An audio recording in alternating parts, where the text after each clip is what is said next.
दोस्तों स्वागत है फिर से नए वीडियो में आप सभी का। तो साथियों आज हम लोग इस सवाल को हल करेंगे। तो सबसे पहले सवाल पढ़ते हैं। यहाँ पर लिखा हुआ है समीकरण 2x² - 14x + 7 = 0 के मूल अल्फ़ा और बीटा हैं। तो 1/α + 1/बीटा का मान ज्ञात कीजिए। तो सबसे पहले हम क्या लिखेंगे? हल। सबसे पहले लिखेंगे हल। यहाँ पर हमें समीकरण दिया गया है। तो यहाँ पर समीकरण दिया है 2x² - 14x + 7 = 0। ये हमें यहाँ पर एक द्विघात समीकरण दिया गया है। तो यहाँ पर ये द्विघात समीकरण हमें दिया गया है। इस द्विघात समीकरण की हम तुलना करेंगे द्विघात समीकरण का जो मानक समीकरण होता है, जिसे हम व्यापक समीकरण भी कहते हैं। तो क्या होता है यहाँ पर इसको हम समीकरण 1 मान लेंगे। यहाँ फिर लिखेंगे। तो ये जो हमें समीकरण दिया गया है इसकी हम तुलना करेंगे ax² + bx + c = 0 से। तो यहाँ पर हमने लिख दिया समीकरण 1 की तुलना ax² + bx + c = 0 से करने पर यहाँ से हमें क्या प्राप्त होगा? यहाँ से हमें a, b और c के मान प्राप्त होंगे।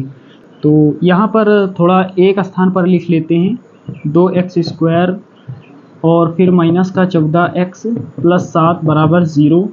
इसकी तुलना हम करने जा रहे हैं ax² + bx + c = 0 से।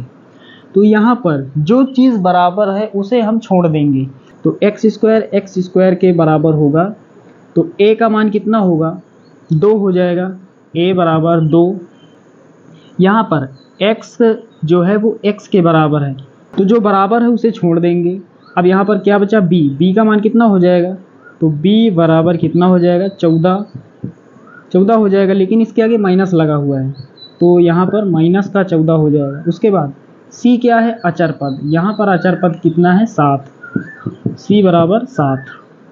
तो a का मान कितना प्राप्त हुआ? 2, b का मान -14 और c का मान कितना? 7। ये यहाँ पर लिख लेते हैं। तो यहाँ पर a, b, c के मान हमने लिख लिए। चलिए अब आगे हल करते हैं। मूल हमें दिए गए हैं अल्फ़ा और बीटा। तो यहाँ पर लिखेंगे चूँकि मूल जो हैं वो मूल अल्फ़ा तथा बीटा हैं, इसलिए मूलों का योगफल अल्फ़ा + बीटा बराबर क्या होता है? -b/a। तो यहाँ रख देंगे, बराबर लगाएंगे, माइनस पहले, उसके बाद b का मान कितना है? -14 और बटे में a कितना है? 2। तो आगे हल करेंगे। यहाँ पर माइनस प्लस हो जाएगा, ऊपर 14 नीचे कितना? 2 से काट देंगे, 2 के 2, 2 सत्ते 14, तो कितना बचेगा? 7। तो यहाँ पर अल्फ़ा + बीटा ये कितना हो जाएगा? ये हो जाएगा 7। चलिए मूलों का योगफल हमने निकाल लिए। अब निकालते हैं मूलों का गुणनफल। तो यहाँ पर लिखेंगे तथा मूलों का गुणनफल अल्फ़ा इंटू बीटा बराबर क्या होता है? c/a। यहाँ मान रख देंगे। c का मान कितना है? यानी अचर पद 7 और बटे में a कितना है? यहाँ पर 2। तो अल्फ़ा इंटू बीटा बराबर कितना हो जाएगा? 7/2। कितना हो जाएगा? 7/2।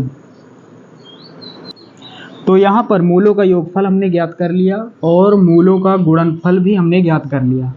अब सवाल में जो हमसे पूछा जा रहा है उसका मान यहाँ पर ज्ञात कर लेते हैं। तो यहाँ पर 1/α + 1/बीटा का मान हमसे पूछा जा रहा है। तो यहाँ पर लिखेंगे 1/α + 1/बीटा। तिर्यक गुणा करते हैं। यहाँ पर बीटा का गुणा 1 के साथ होगा, यानी बीटा 1 के बीटा हो जाएगा।